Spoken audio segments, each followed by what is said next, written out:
let's get to the first topic. Skylar, would you want to share a screen? Sure, yeah. Thanks, Mingjia. I will share my screen. And can you see my screen now? Yes. Yeah, recently we just released one feature called one-click install Deeplink for users from your website to directly install add-in. As we heard from most of our partners before, that the conversion funnel from the download link in appsauce.com to the actual add-in installation process is just like too long, and end users are very easy to get lost during the journey. So to achieve this goal, we have a new one-click install Deeplink released online.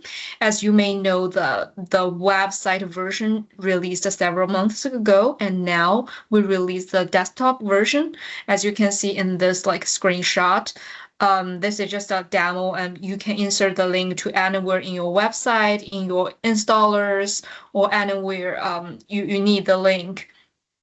And when the users just click open in Word, the add-in will directly download and install here. And I can do a live demo to make it more direct. Okay. Here's a mock-up. When the user click get it now, and they can either open a web version of Word, Excel, PowerPoint, and the add-in is automatically installed, and all the guidance are just here. And if you just want the users to go to the local app for Word, you just click it, and the local app for Word will automatically open, and the same thing happens. Just the add-in is just installed. And now this features is 100% released online, and I can share the doc to how to generate the link. It should be pretty easy. I will share the guidance to the chat group, and also we have some posts online. You can check it at any time. And basically that's the features we just released. Thank you. Okay, thank you, Skylar. So I think for the next topic is from Akshayta. So Akshayta, would you like to share a screen? Yes, I'll do that. Thank you so much. Yeah, thank you. I hope my screen is visible to the group. I'm moving into presenter mode. Hey everyone, I'm here to present the feature that we're almost releasing to 100% production, where equivalent web add-ins will be installed when users switch to new Outlook for Windows. So just to give the group a little bit of background, starting August of 2024, new Outlook for Windows is now officially GA or generally available. This is basically the newest version of Outlook that combines rich productivity features and the latest innovations by Microsoft, such as Copilot. So currently, users on Classic Outlook can see the Try the New Outlook toggle, and currently it's an opt-in experience. So any user that sees this toggle on Classic Outlook will be able to move over to New Outlook for Windows and try out our latest experience on Outlook. At present, this is an opt-in experience, and we will provide at least a 12-month notice to all of our customers before the opt-out begins. So please note that we're not forcing our customers to move over to New Outlook at the moment. They can continue to work on Classic Outlook. This is just for those users that want to try out New Outlook and want to be part of the opt-in experience. Now, moving over to how add-ins will work on New Outlook. COM or VSTO add-ins are not supported on New Outlook, but web add-ins are fully supported. And we've received customer feedback, not just from the developer community, but from our end users as well, that add-ins are critical to the adoption of New Outlook for Windows. So we as a crew in accessibility are working towards ensuring that customers get their add-ins where and when it matters. And we don't want to cause any disruption to our customers' workflow. And that's the reason we've released this feature for users to install their web add-ins so that when they switch over to New Outlook, they're not disrupting any of the work that they were performing on Classic Outlook. So moving on and jumping into specifics of the feature that we're releasing. So in order to ensure that our developers can also continue to deliver value to our end customers, we're enabling this feature where automatically the equivalent web add-in will get installed when users switch over from Classic to New Outlook. So how this works is we've curated a list of COM add-ins at our end, for which there are equivalent web add-ins that have already been published. If you want to take a look at the entire list of add-ins that we've made available, please click on the link here. And in order to test out this experience, you can actually go into your Classic Outlook, try to toggle over to New Outlook and see what the experience is. It's very similar to the screenshot I've put on the right. So essentially, when a user switches over from Classic to New Outlook, they'll go through a series of steps that can help them get set up. And as part of this experience, we're getting consent from the end users to install these equivalent web add-ins so that they can continue their workflows in New Outlook. So once users switch over, web add-ins will now be available and the COM add-ins will be disabled. Administrators in tenants can also configure their settings to opt out of this feature via GPO. So again, we're not forcing any users to move over to the web add-in equivalence. This is just one of the ways in which we're making it super simple for users to install web add-ins and use them where they work. So if the user sees this experience when they toggle over to New Outlook, they can select import settings or skip. This migration will only take a few minutes as we install your web add-ins. But if the user selects skip, no equivalent web add-ins will be installed.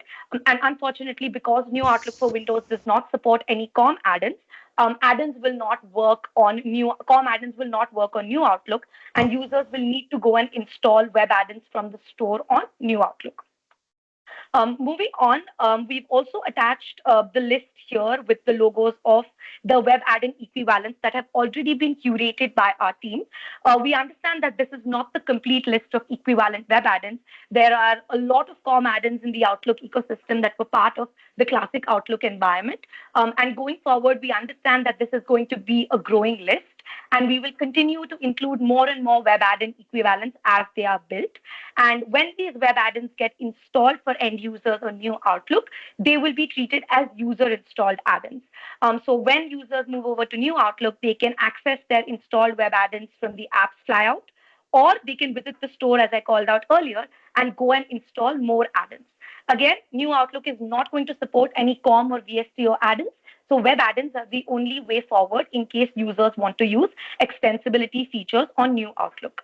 Now, like I said, we currently have a small list of COM to web equivalents that we have curated as a crew, but we understand that our developer community may want to get onboarded to this list and also ensure that their web add-in equivalents get installed for any user that's moving to New Outlook. So please do take the survey and let us know whether or not you want to be included in this feature. And please note that once you submit the survey, it does not guarantee that your offer is going to be included in this list. We will review it at our end, and based on our acceptance criteria, we will reach out to the relevant team members and let you know what the right next steps are. So this feature ultimately facilitates easy migration of users to web add-ins so that we're not causing any disruptions to their productivity.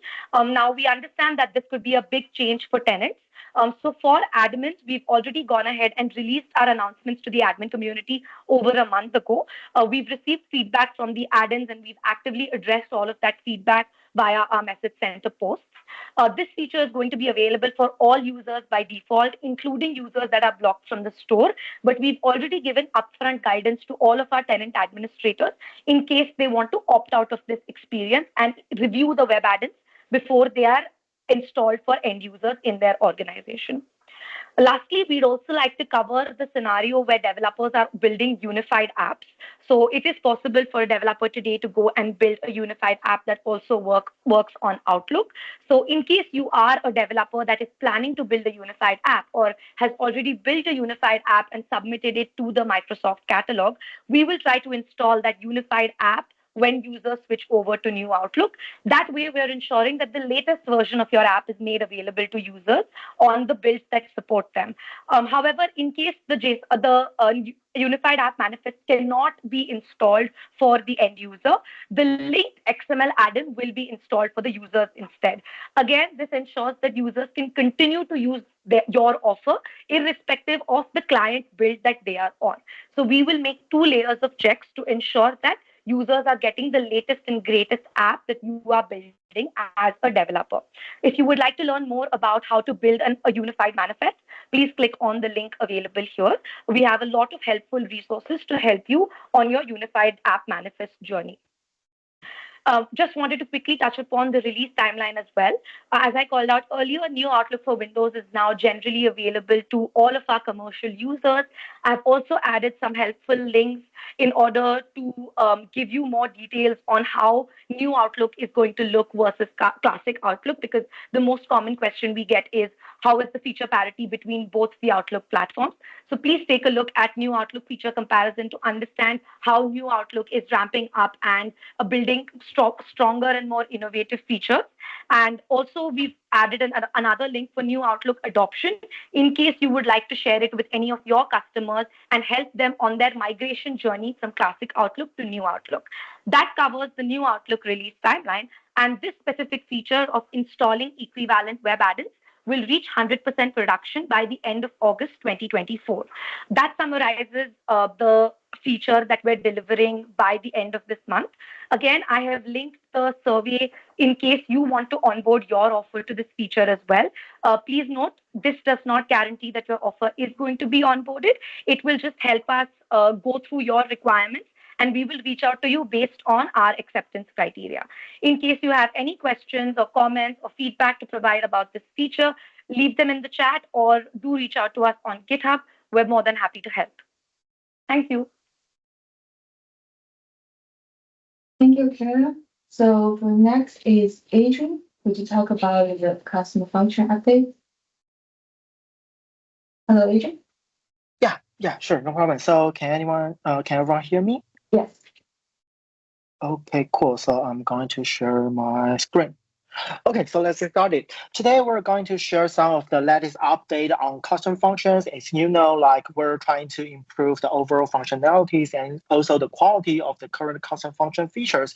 So this month we do have several new updates that we would like to share in this community. So let's get started. So first of all, as you may know that in the previous version, we actually got a problem that just like what it shows here. So this is the code and in the previous version and the latest version. So in the past, when we're trying to identify a null cell, a cell with like nothing there, the return value is actually 0, which is quite unreasonable. And in the latest version, we have already fixed that. So in the future, the null, the empty cell can be correctly represented as null. So this is the fix that should be currently arriving to like some of the versions right now. And here we have provided the available build. So if you want to know like when these fix are going to arrive to your version, you can check on this build number. And for web, it's already deployed to all of the users right now. So this is the first fix that we would like to share. And another one is the auditing, the authoring experience. As we know, like in custom functions, we have two ways to write, to compose the and adding some new values. So one is used insert function, and another one is used the inline editing. So for the insert function, there is actually a problem in Win32 before, which is when you are trying to edit some already exist custom function. Actually, when on Win32, the value actually cannot be correctly displayed, and also the description is not correct. And both these two questions has been fixed in the latest version. And a spoiler alert is that the inline editing experience, we're also improving it, and it should be arrived soon. And but yeah, we're still trying to check in code as soon as possible. So with these two fixes, what we're trying to bring to all of the user is that we're trying to improve the overall editing experience for custom function. So in the past, when we build up some like new custom functions, we might have some problems about like how should we successfully share like the right how to correctly use my custom function. After all, like I have like the parameters are something new, and user might have to go to like to get some specific documentations to understand how to use the custom function correctly. But right now, with these two fixes and the upcoming feature, users can directly learn how to use your custom function properly with the inline description on the screen. So this is something that we're also trying to fix and trying to improve. Beyond that, and there's also one new features about custom function that we would like to share today. So as you may know, that in Excel, there is a new feature called inserting picture in cell. So in the past, when we're trying to bring an image to the Excel canvas, it always like it's on a separated layer. So sometimes we're facing some problems, like for example, the images go around and cannot like properly align. So Excel actually bring up this feature. You can insert a picture inside a cell, so you can easily manage your image with the just like how you manage the cell. So you can decide the width, you can decide the height, and the image will also change according to the space of the cell. And this feature is also supported in custom function right now. So as you can see, this is the example that we're using a custom function to insert that specific cell. And the cell object is demonstrated here. So you can actually get the type and also get a specific ID to further control the image itself. And for the previous version that this specific feature in Excel hasn't arrived or cannot arrive, there will be a fallback experience. They will show error or the pound value, so that users who cannot use the inserting picture in cell will have a proper fallback experience here. And these scenarios, we feel like it's very suitable for scenarios like you're building a client's list with their avatar and your company list with like company logos. In the past, you might have problems trying to align those images, but right now with the images in cell, this can be properly aligned. So these are the some of the key features that we have been working on for the past months, but that's not all of them. As you know, like we're trying to like provide the better quality on the Excel platform. We also have like a lot of the fix undergoing. So here I've prepared a list to briefly go through like all of the features. And if you're interested on this, you can have a screenshot and to see to double check if something that your concerning has been fixed or not. And all the fix we have also reply on the GitHub. So you can always leverage the GitHub channels to have a proper interaction with us and telling us what are the very important bugs you want us to fix as fast as possible. Yeah, so this is the brief update for today. And yeah, I'll give back to Mingjia. Right.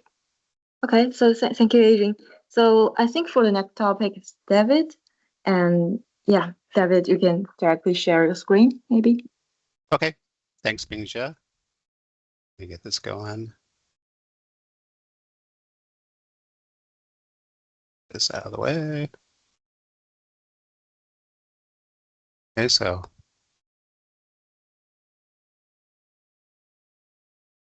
Yes, to ended up at the beginning. I get to the right page here. Sorry. Okay, so hi everyone. My name's David Chesnut. I work on the Office platform team, and I'm going to present an update to the timeline for legacy exchange token deprecation. This is something we announced back in April, that the legacy exchange tokens are going away. So if you're using those from your add-ins in for Outlook, and you're calling any APIs that are using like EWS, for example, that require exchange tokens or callback tokens, those are eventually getting shut down. And so I was going to present an update on that. And so it's just been a brief recap on what we talked about back in April and on a few other calls. Is that the exchange tokens are deprecated. There's a public preview of nested app authentication, which is the new way to authenticate. That's still in public preview, and I'll be talking more about that in a sec. But basically, nested app authentication gives you a simpler authentication experience. So if you're coding, you really are just coding using the MSAL library. You're not having to rely on a lot of Office.js APIs to make your SSO work. It gives a better, more consistent user experience for people to sign in and work with authentication across all the Microsoft 365 apps. It gives more customer control, so admins can set policies that aren't really there for exchange tokens. So again, that's bringing more secure features out there for folks. And the nice thing is you don't need a middle tier for this. This is all SPA, so you just have to write client side. Unlike the current SSO model for add-ins, where you call the Office.js APIs, that requires a middle tier in the on behalf of flow, which is pretty complex. That will still be there. If folks want to do that, you can. But the NAA is really nice. And again, the EWS shutdown will be next year, October 2025. So the big message here is that if your add-ins are working with that, they need to move to Entra ID and Microsoft Graph. And again, this is online exchange tokens. If you're on premise, you're fine. Nothing's going to change there.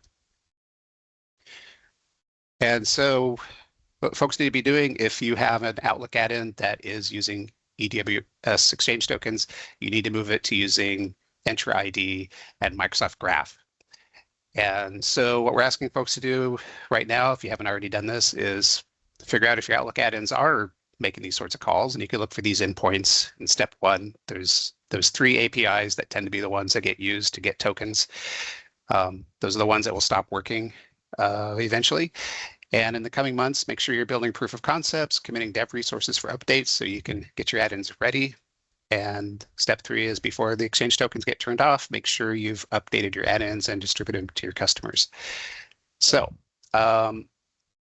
here's the timeline. Now, back in April, we said that in October 2024, so just a couple months from now, that the exchange tokens will be turned off on all the tenants. So this has changed, and in a good way for folks. Now what's happening is, and we're just going to go through channel by channel here. I'll walk you through what's happening. So in October, what's going to happen is NAA goes to GA for the current channel. So it will be available for folks, and the Exchange Online tokens are going to be turned off by default for new tenants and existing tenants if we know they're not using Exchange tokens. So we can tell if those APIs are getting called and we see that's happening, we're not going to turn off Exchange tokens. So the basic story is that your add-in should continue working if it's using Exchange tokens. You shouldn't see an interruption. The administrator can choose to re-enable Exchange tokens. So if they want to, they can go turn them back on. That is a possibility for them if they need it. Then January 2025, I think of as the new October. That's when the online tokens get turned off for all tenants.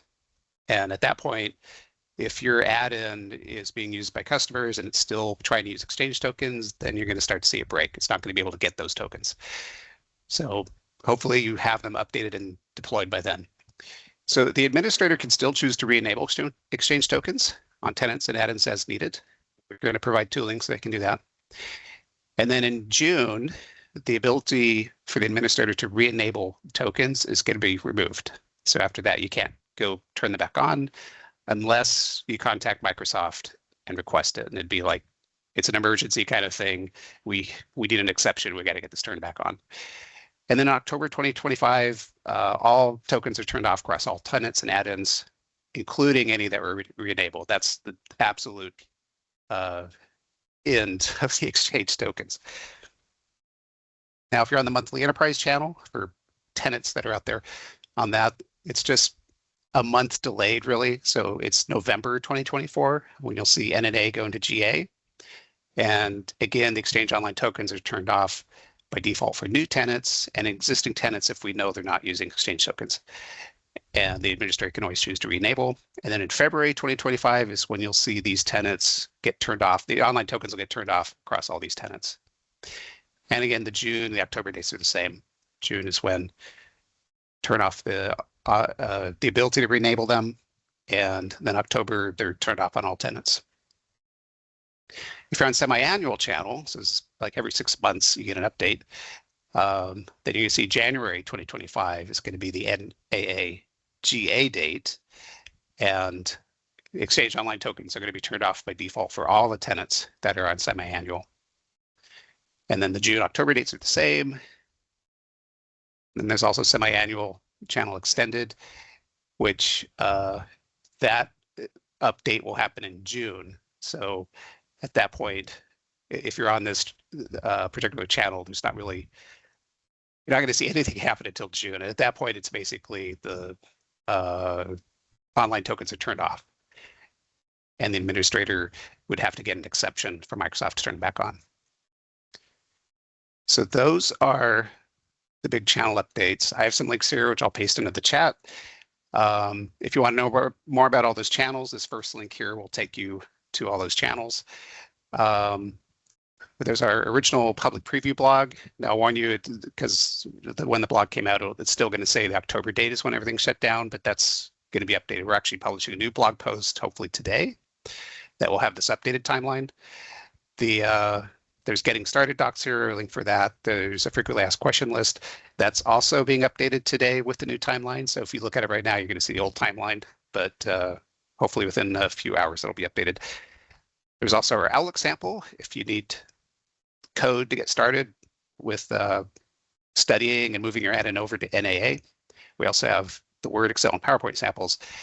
And if you have any issues, we definitely ask to let us know. So go into GitHub to our issues in the Office.js repo, put NAA in the title, because that's how we kind of sort and find these and track them.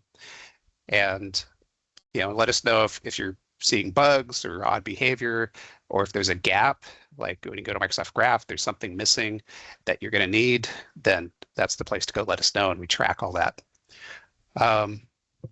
So that's pretty much it. I hope this helps everyone. I hope this, I know it was previously a very short timeline to try to get add-ins migrated over. So hopefully this gives everyone enough time to complete their migration. And yeah, I hope this helps. I'll check if there's any questions in the chat. Thanks. All right. So thank you, David. And I think I can back to me. I'll share my screen. All right. Yeah, so I'm bringing an update about the VS Code extension for Office add-in, and it is coming very soon, and it will go public preview to the VS Code marketplace. And so this is a new tool that we target to provide the new developers a streamlined experience to get started. And so in this tool, the developers would have access to install your environment dependencies and get your environment ready, and also you can create a new add-in and also debug and preview the add-in in this tool. So I think in previous community calls, we already showed the demo video, and today I'm going to show you a lab demo. Here, yes. So yeah, I think you can see this Visual Studio Code IDE. So when we public preview the extension to the marketplace, so you can get access from the marketplace by searching the extension name. And I will not search now because it's still not in public preview. And after you have installed like one extension, like every extension, so you just like click and install, so it is installed in your VS Code. And after you install, you can see like this interface. So you can see that from the left side panel, you can see like the different useful resources. For example, you can get access to documentation, and also you can create a new add-in and view samples from here. So for example, I'm going to be like a new developer, so I'm going to create a new add-in, and maybe I'm starting with an Excel add-in. So I'll choose an Excel add-in, and then I can choose an Excel add-in with the task pane. So I can see that I'm creating a task pane, and to customize a ribbon with a button that embed content in the task pane. So I'll choose this one. And the extension would ask me to select a programming language. So I'm going to select maybe one of them, like JavaScript. And it has a default folder, so I can create my add-ins in that folder. So I'll select the default folder, or I can browse other folders to put my add-in project in. And it is asking to give it an application name. So for here, I'm going to call like my Excel add-in, yep, and I press enter.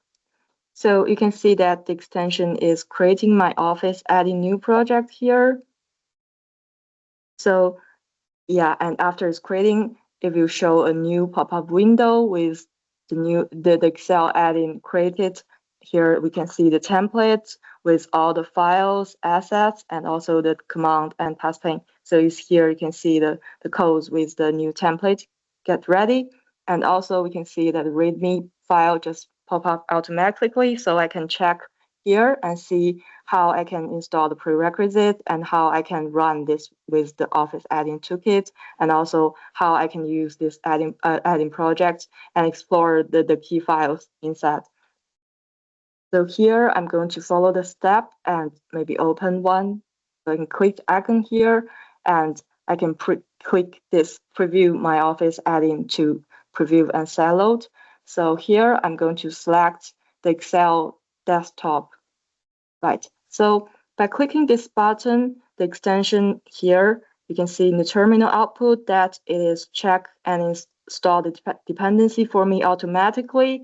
So I don't need to do that with the command line. And also it is starting to check all the dependencies and also do the npm install for me. And because we have several packages to install, so it will take some time, but at the same time, I can use this time to explore maybe the information here. So I can see that the key files here, and also I can see there's troubleshooting section and also the other resources.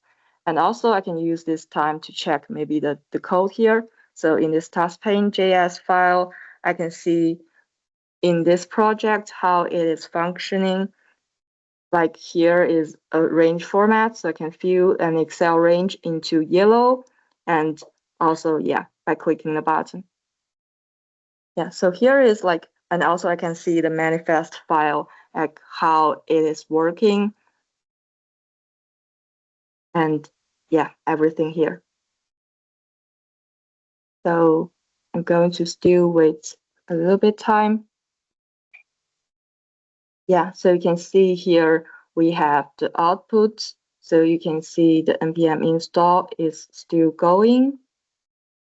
And after that npm install process, it will launch a Webpack automatically and then sideload my add-ins on Excel desktop. So let's just wait a few time.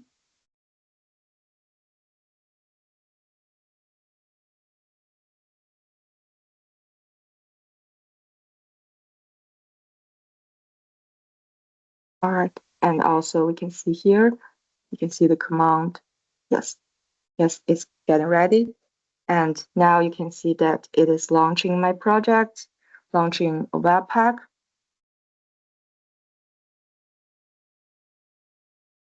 So here is just like what you already did in Human or the other tools. So now my Excel is launched automatically. So I can see that my add-in is already launched. Sideload here, so I can see this small button in the ribbon, and it said I can get started with the sample add-in. Okay, so here is the add-in, the Excel add-in I created, and I can see that the interface of the task pane. And by clicking this run, I can see, oh, okay, the range is colored with yellow.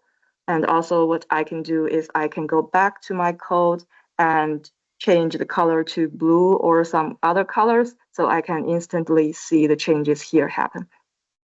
And so yeah, so here is the process of creating a new add-in. And also what I can do here is that in this panel, I can see here are other useful links and also other features. So I can also see, like, for example, I need another feature or some new feature, for example, the NAA or some other samples. So I can view the samples here in sample gallery. So here you can see like other samples we have. So you can also click another sample and you can create from that. So because of time limit, I will not show that in this community call, but welcome to try it when it go public preview. And yeah, so So yeah, as I mentioned, the extension is coming soon. So when it's go public preview, we will have a Microsoft 365 blog announcement in this channel. So in this channel, you can see like the lots of announcements, product new feature announcement here. So what you can do is just click here to subscribe. And so when we finally like have the public announcement, you can have a notification and try our new extension. All right. So yes, that is all for my part. And yeah, so for the next part, we will have the Q&A session. And for today, we have 3 questions and in the survey, and all of them are about the NAA questions. And the first question is that we are implementing NAA into our add-in that is reliant on graph calls, with NAA allowing for client-side graph calls. What is the best way for fallback auth? And the answer to this is that NAA is designed for web add-in, so there's no need for a middle tier server. And here is like the NAA is not detected in the Office host. It will automatically fall back to sign in the user without an NAA. So this means the SSO will not happen, but the user can still be signing. We'll be adding more details about this to the NAA code sample soon. Okay, so the next question is that what are the Office version requirements for using NA? And the answer is, you can see here that there are different version requirements for Office on Windows, Office on Mac, and also Office on iOS and Android, and also the Office on the web. So you can check this different Office version requirements for using NA here. Okay, so for the next question, it is a long one, and I will not go into to this detail, but this like the question is about that if the new NA flow will account for this this question, and if there is even a problem at all. So the answer is that the team is still investigating on this question, but we will post this answer with the community call blog updates when we get an answer from the team. So you can just keep posted here, and the blog will be updated a couple of days after this call. All right. So if you are new to Office add-ins, you can check all those resources here, the documentations where you can learn an overview of all the APIs and the capabilities, and also the quick starts of Outlook, Excel, Word, and PowerPoint, and the script lab link. You can try our API capabilities and run it in Office apps, and also you can check our sample gallery, sample codes here. And here you can also see the developer program and as well as the Office scripts. So if you have questions and you want to engage with the team, you can check all those links here. So for technical questions about Office add-ins, for example, you have some questions about how to build, for example, an SSO or something, you can go to these 2 links to check if there is a similar question and the answers there. And also, if you encounter a product bug, you can go to this GitHub link to report an issue. And also for feature requests and ideas, you can go to this link, and our product team will check from time to time and have some updates there. And also you can send a smile from in Microsoft 365. All right, so here are the other community calls links of Microsoft 365 developer community. So if you are developing some solution across Microsoft 365, you can also check the links to other community calls so that they will also have some useful updates for your add-in development. And yeah, I think that is pretty much for today. So yeah, so the community call, the video will be posted to this YouTube channel a couple of days after this community call, and you can also follow us on this Twitter. And our next call will be next month, September 11th at the same time. So yeah, so thanks everyone for joining, and have a good rest of the day.